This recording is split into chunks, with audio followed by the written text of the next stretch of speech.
ಹೊಸ ration card ಅರ್ಜಿ ಆಹ್ವಾನಕ್ಕೆ ನಿರ್ಬಂಧ. ಆಹಾರ ಸಚಿವರ ಸೂಚನೆ ಸ್ಪಷ್ಟವಾಗಿದೆ. ಇಲ್ಲಿದೆ ಇದರ ಕಂಪ್ಲೀಟ್ ಮಾಹಿತಿ. ನೀವು ಚಾನಲ್ಗೆ ಹೊಸಬರಾಗಿದ್ದರೆ ಸಬ್ಸ್ಕ್ರೈಬ್ ಆಗಿ ಮತ್ತು ಬೆಲ್ ಐಕಾನ್ ಆನ್ ಮಾಡಿಕೊಳ್ಳಿ. ಹೊಸ ರೇಷನ್ ಕಾರ್ಡ್ ಅರ್ಜಿ ಆಹ್ವಾನ ಸದ್ಯಕ್ಕಿಲ್ಲ.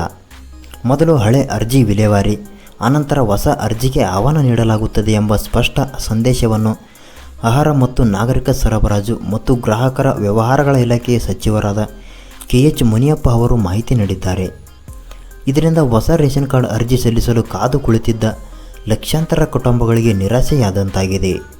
ಕಳೆದ 3 ವರ್ಷಗಳಿಂದ ಹೊಸ ರೇಷನ್ ಕಾರ್ಡ್ ಅರ್ಜಿ ಸಲ್ಲಿಕೆಯನ್ನು ತಡೆ ಹಿಡಿಯಲಾಗಿದೆ.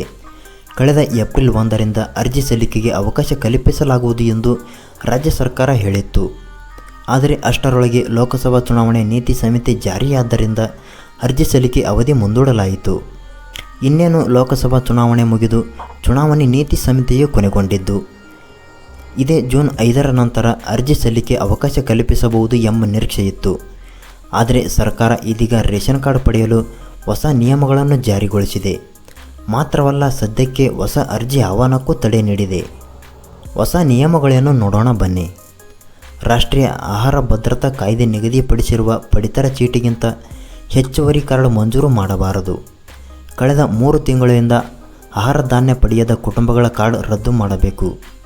ರಾಜ್ಯದಲ್ಲಿ ಇನ್ನೂ ಲಕ್ಷಾಂತರ ಅನರ್ಹ BPL ಕಾರ್ಡ್ ಪಡೆದಿದ್ದಾರೆ.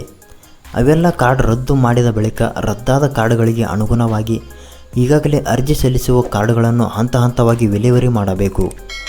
ನಿಗದಿ ಮೀರಿದ ರೇಷನ್ ಕಾರ್ಡ್. ಒಂದು ರಾಜ್ಯದ ಜನಸಂಖ್ಯೆಗೆ ಅನುಗುಣವಾಗಿ ಇಂತಿಷ್ಟೇ ರೇಷನ್ ಕಾರ್ಡ್ ವಿತರಿಸಬೇಕೆಂದು ರಾಷ್ಟ್ರೀಯ ಆಹಾರ ಭದ್ರತಾ ಕಾಯ್ದೆ ಹೇಳುತ್ತದೆ.